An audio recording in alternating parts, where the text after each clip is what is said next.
अस्सलामुअलैकुम, welcome to hateemtech news. मैं हूं अब्दुल मतीन और आज की इस वीडियो में रिव्यू करेंगे टेक्नो कैमन 17 प्रो का।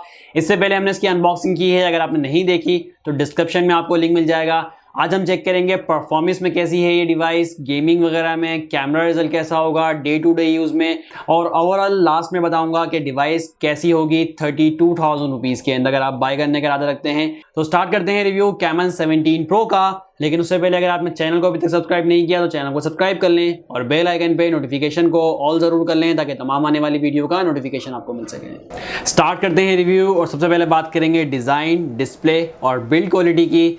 टेक्नो कैमन 17 का डिस्प्ले साइज 6.8 इंच का है, बड़ा डिस्प्ले लगाया गया है जिसके अंदर वीडियो स्ट्रीमिंग में मज़ा आएगा और गेमिंग में भी काफ़ी मज़ा आने वाला है, वो आगे चल के मैं आपको दिखाता हूँ। इसके अलावा फुल HD प्लस रेजोल्यूशन है 1080x2460 पिक्सल्स का, 395 ppi की पिक्सल डेंसिटी हमें यहाँ पे मिल रही है, 84.4% स्क्रीन टू बॉडी रेशो है, बेजल्स ना होने के बराबर हैं और चिन का एरिया भी बहुत छोटा सा है नीचे, और होल पंच कैमरा लगाया गया है बिल्कुल सेंटर में। इसके अलावा 90 हर्ट्ज का रिफ्रेश रेट सपोर्ट करती है डिवाइस, और ब्राइटनेस की बात करें तो मैक्सिमम ब्राइटनेस 500 निट्स की है और ब्राइटनेस मैंने फुल की हुई है। कलर डिस्प्ले दिखा देता हूँ आपको, वाइट्स काफ़ी अच्छे हैं। इसके अलावा डिस्प्ले सेटिंग में हम जाके देखते हैं, हमारे पास मजीद यहाँ पे कुछ वॉलपेपर्स भी हैं, चेंज करके मैं आपको दिखाता हूँ। डिस्प्ले सेटिंग में आप देख सकते हैं यहाँ पे मैंने आई केयर मोड को ऑफ किया हुआ है, एडाप्टिव ब्राइटनेस भी ऑफ है, डार्क थीम भी यहाँ पे ऑफ है और वाइट्स काफ़ी अच्छे हैं। इसके रिफ्रेश रेट में अगर हम देखें तो 90 हर्ट्ज, 60 हर्ट्ज और ऑटो स्विच का ऑप्शन भी मिल रहा है। ऑटो स्विच वाला ऑप्शन अच्छा है क्योंकि ये बैटरी को यहाँ पे कंज्यूम होने से बचाता है। 90 हर्ट्ज पे जहाँ ज़रूरत होगी 60 हर्ट्ज की वहाँ 60 हर्ट्ज पे चले जाएगी, जहाँ ज़रूरत होगी 90 हर्ट्ज की वहाँ 90 हर्ट्ज पे चलेगी डिवाइस। यहाँ पे वॉलपेपर्स अगर हम देखें तो यहाँ पे लाइव वॉलपेपर्स का ऑप्शन भी है जिसके अंदर ये आपको ब्लॉसम वाला फीचर मिलेगा, ये भी काफ़ी खूबसूरत है, और ये इलेप्स वाला ऑप्शन मिल रहा है। और इसके अंदर भी दो इफेक्ट्स आते हैं, एक नाइट इफेक्ट है और ये डे इफेक्ट है जो कि बहुत अच्छा लग रहा है। इसके अलावा मजीद अगर हम देखें वॉलपेपर्स, यहाँ पे जो बिल्टन वॉलपेपर्स हैं वो भी काफ़ी खूबसूरत हैं, ये देख सकते हैं आप यहाँ पे। और मैंने कुछ यहाँ पे डाउनलोड भी आई थिंक किए थे मैंने, यहाँ पे एक आपको दिखाता हूँ एल्बम में जाके, तो एक वॉलपेपर ये भी है हमारे पास, ये भी काफ़ी खूबसूरत है। तो ये हो गया डिस्प्ले जो कि मुझे काफ़ी अच्छा लगा। इसके अलावा डिज़ाइन की बात करें, बैक साइड पे आप देख सकते हैं डिज़ाइन थोड़ा सा फैंटम एक्स जैसा मिलता जुलता है, लाइनिंग वाला डिज़ाइन है, साइड्स यहाँ की कर्व हैं और बहुत खूबसूरत लग रहा है। डिवाइस का थोड़ा सा वेट भी है, इसलिए डिवाइस की जो हैंड फील है वो काफ़ी प्रीमियम फील होती है। 201 ग्राम डिवाइस का वेट है, 9 mm की थिकनेस है और कर्व होने की वजह से ग्रिप काफ़ी अच्छी है डिवाइस की। साइड पे साइड माउंटेड फिंगरप्रिंट सेंसर हमें मिल रहा है। और कैमरा बम की बात करें तो 2 स्टेप में लगाए गए हैं, एक स्टेप पे आपको क्वाड LED फ्लैश मिल रहा है और दूसरे स्टेप के अंदर 4 कैमरे लगाए गए हैं। मेन कैमरा का सेंसर काफ़ी बड़ा है और यहाँ पे पोर्ट्रेट शेप के अंदर एक साथ 4 कैमरे मिल रहे हैं। टेक्नो कैमन की ब्रांडिंग हुई है। तो डिज़ाइन, डिस्प्ले और बिल्ड क्वालिटी में डिवाइस मुझे पसंद आई, हैंड फील भी अच्छी है डिवाइस की, ब्राइटनेस भी काफ़ी अच्छी है, आउटडोर इनडोर दोनों पे आपको काफ़ी ज़बरदस्त यहाँ पे डिस्प्ले प्रोवाइड करेगी। इसके अलावा कैमराज अगर बात करें यहाँ पे कैमरा के, तो बैक साइड पे क्वाड कैमरा सेटअप है जिसमें मेन कैमरा 64 मेगापिक्सल का है विद अपर्चर f1.8, 8 मेगापिक्सल का अल्ट्रा वाइड कैमरा प्रोवाइड किया गया है जिसमें f2.3 का अपर्चर मिलेगा, 119 डिग्री पे कैप्चर कर सकते हैं। 2 मेगापिक्सल का मैक्रो कैमरा, 2 मेगापिक्सल का डेप्थ सेंसर लगाया गया है और फ्रंट साइड पे 48 मेगापिक्सल का सेल्फी कैमरा लगाया गया है, स्मॉल होल पंच कैमरा, और यहाँ पे f2.2 का अपर्चर मिल रहा है। कैमरा फीचर्स क्या हैं वो भी हम देख लेते हैं। यहाँ पे कैमरा एप्लीकेशन जैसे ही ऑन करते हैं सबसे ऊपर हमारे पास HDR का ऑप्शन आता है और एस्पेक्ट रेशो का ऑप्शन है, यहाँ पे कुछ फ़िल्टर्स मिल रहे हैं और इसके अलावा यहाँ फ्लैश का ऑप्शन है, सेटिंग है, सेटिंग के अंदर यहाँ पे आप देख सकते हैं आई फोकस, ग्रिड का ऑप्शन है, shutter sound, location, touch capture, watermark, picture size यहाँ पे अगर हम देखें तो 16 MB की पिक्चर कैप्चर करता है 4:3 के रेशो पे, 12 यहाँ पे MB की होगी 1:1 के रेशो पे और 9 MB की होगी 20.5/9 के रेशो पे। और इसके अलावा डिले कैप्चर्स वगैरह के यहाँ पे कुछ आपको ऑप्शंस मिलेंगे। दूसरी तरफ अगर हम देखते हैं साइड पे तो यहाँ पे आपको नज़र आ रहा होगा 2x जूम है, इसके अलावा नॉर्मली 1x जूम है, इसके अलावा अल्ट्रा वाइड का ऑप्शन यहाँ पे हमें मिल रहा है। अल्ट्रा वाइड पे वाइड एंगल यहाँ पे 119 डिग्री एंगल पे आप वीडियो भी कैप्चर कर सकते हैं। इसके अलावा मैक्रो का ऑप्शन भी है, मैक्रो पे देख लेते हैं करीब से जाके, किसी चीज़ को हम फोकस कर सकते हैं। यहाँ पे ग्रास है हमारे पास और यहाँ पे आप देख सकते हैं काफ़ी करीब से, यहाँ पे तकरीबन 10 सेंटीमीटर के डिफरेंस से आप ऑब्जेक्ट को फोकस कर सकते हैं। यहाँ पे काफ़ी ज़बरदस्त रिजल्ट आ रहा है।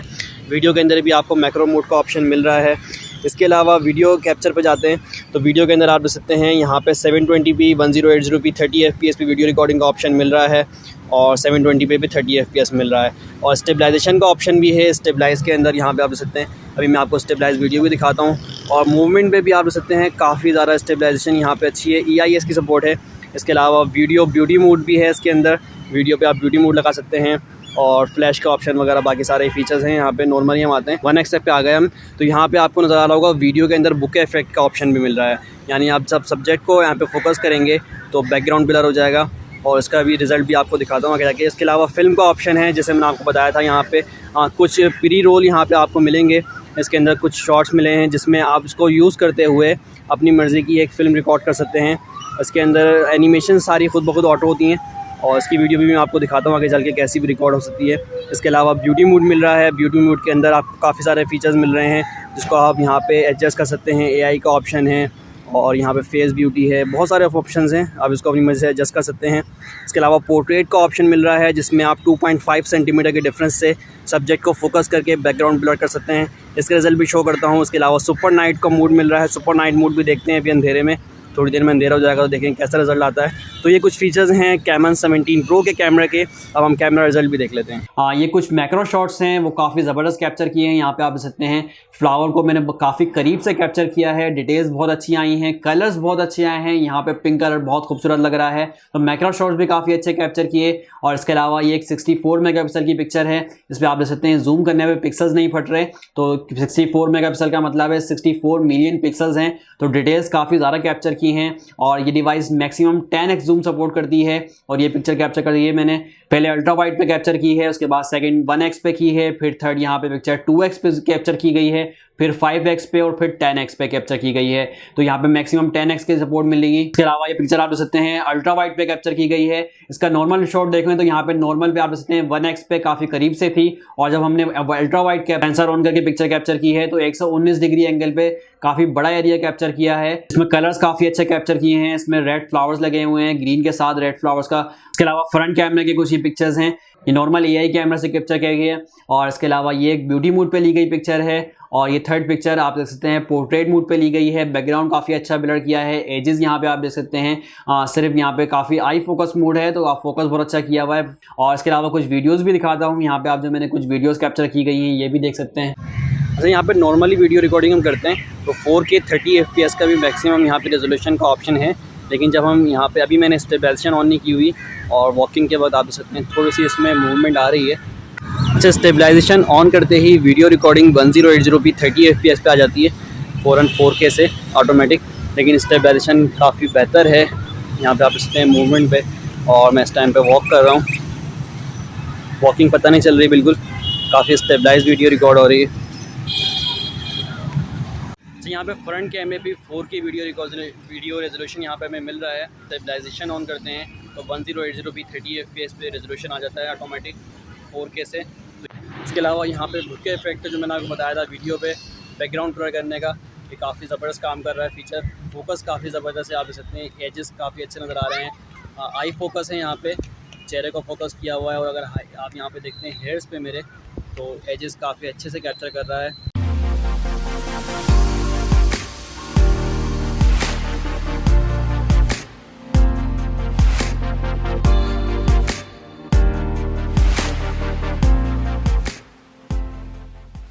इसके अलावा फ्रंट कैमरे पे LED फ्लैश भी मिल रहा है, फ्रेम के अंदर साइड पे आपको नजर आ रहा होगा LED फ्लैश लगा हुआ है। तो ये हो गया कुछ कैमरा सैंपल्स जिसमें आपने देखा काफ़ी ज़बरदस्त कैप रिजल्ट था इसका।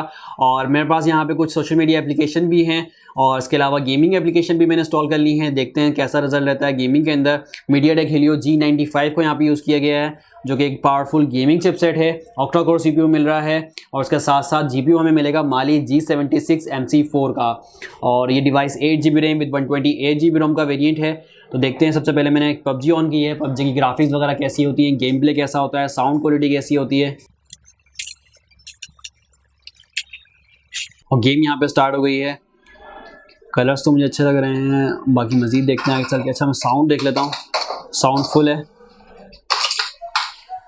साउंड क्वालिटी भी बेहतर है।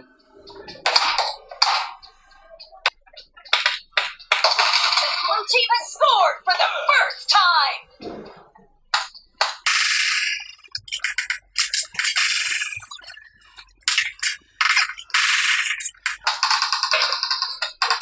तो आपने देखा यहाँ पे गेम प्ले काफ़ी अच्छा हो रहा है और गेम बिल्कुल स्मूथ चल रही है, अभी तक कोई हैंगिंग वगैरह भी नहीं आई। साउंड क्वालिटी भी काफ़ी बेहतर है।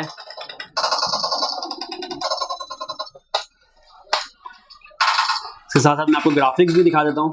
हम यहाँ पे जाते हैं ग्राफिक में, तो स्मूथ पे हमें अल्ट्रा फ्रेम रेट मिल रहा है। इसके अलावा बैलेंस पे भी अल्ट्रा फ्रेम रेट मिल रहा है, HD पे हाई फ्रेम रेट मिल रहा है और HDR पे नहीं जा रही डिवाइस। तो ये काफ़ी अच्छी इसमें ग्राफिक्स मिल रही हैं, स्मूथ पे अल्ट्रा फ्रेम रेट के साथ खेलते हैं। और हमने देखा G95 जितनी भी डिवाइस के अंदर में देखने को मिली उसमें ज़्यादातर हमें यही चिपसेट, यही ग्राफिक्स देखने को मिली PUBG के अंदर। और रिजल्ट गेमिंग बड़ी अच्छी हो रही है, 90 हर्ट्ज़ के रिफ्रेश रेट के साथ स्मूथ चल रही है डिवाइस बिल्कुल। इसके अलावा मेरे पास कॉल ऑफ ड्यूटी भी है, तो एक कॉल ऑफ ड्यूटी का गेम प्ले भी कर लेते हैं। यहाँ पे देखते हैं कैसा रिजल्ट रहता है, ग्राफिक्स वगैरह कैसी रहती हैं।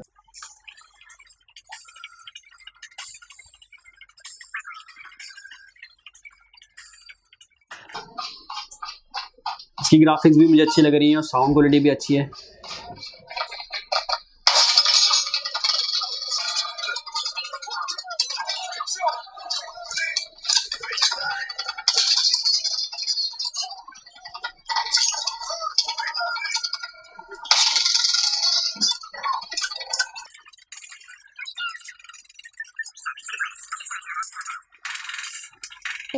गेम काफ़ी ज़बरदस्त चल रही है, स्मूथ बिल्कुल, और साउंड क्वालिटी भी बहुत अच्छी है। अच्छा मैं आपको ग्राफिक्स दिखा भी देता हूँ सेटिंग में जाके। सेटिंग में हम यहाँ आते हैं ग्राफिक्स में, तो यहाँ पे आप देख सकते हैं लो ग्राफिक के ऊपर हमारे पास मैक्सिमम फ्रेम रेट मिल रहा है, मैक्सिमम फ्रेम रेट पे जा रही है। और अगर हम मीडियम पे जाते हैं तो मीडियम पे भी मैक्सिमम फ्रेम रेट पे है, हाई पे भी मैक्सिमम फ्रेम रेट पे जा रही है और वेरी हाई पे वेरी हाई फ्रेम रेट पे जा रही है। तो यानी यहाँ पे जो ग्राफिक्स हैं वो काफ़ी ज़बरदस्त मिलने वाली हैं, वेरी हाई फ्रेम रेट पे, वेरी हाई ग्राफिक्स पे वेरी हाई फ्रेम रेट यहाँ पे मिल रहा है। तो ये हो गया गेमिंग एक्सपीरियंस, जिसके अंदर हमारे पास कोई हैंगिंग वगैरह नहीं मिली, कोई लैगिंग वगैरह नहीं मिली। इसके अलावा मैंने सोशल मीडिया सर्फिंग भी की है, इसमें सोशल मीडिया एप्लीकेशंस भी डाउनलोड की हुई हैं, जिसमें डिवाइस बिल्कुल स्मूथ चल रही है। और इसका बहुत जल्दी इसका एक स्पीड टेस्ट भी करेंगे। इसके अलावा डे टू डे यूज़ की बात करें तो डे टू डे यूज़ में भी काफ़ी बेहतर रही परफॉर्मेंस, कॉलिंग में, मैसेजेस में। यहाँ पे कोई हमें किसी तरह की कोई हैंगिंग वगैरह नहीं मिली, कोई यहाँ पे सॉफ्टवेयर के हवाले से कोई इशू नहीं मिला। आउट द बॉक्स एंड्रॉइड 11 पे आती है डिवाइस, लेकिन ये डिवाइस एंड्रॉइड 12 पे अपग्रेडेबल है, यानी सितंबर में अपडेट आनी है, इसमें एंड्रॉइड 12 की अपडेट हो जाएगी, एंड्रॉइड 12 पे चली जाएगी डिवाइस। हाई ऑपरेटिंग, यहाँ पे हाई ऑपरेटिंग सिस्टम 7.6 आता है आउट द बॉक्स एंड्रॉइड 11 पे। और इसके साथ साथ यहाँ पे बैटरी की अगर बात करें तो 5000 mAh की बैटरी है, जिसमें 25 वॉट की फास्ट चार्जिंग सपोर्ट करती है डिवाइस। और आउट द बॉक्स हमें 25 वॉट का चार्जर भी मिल रहा है।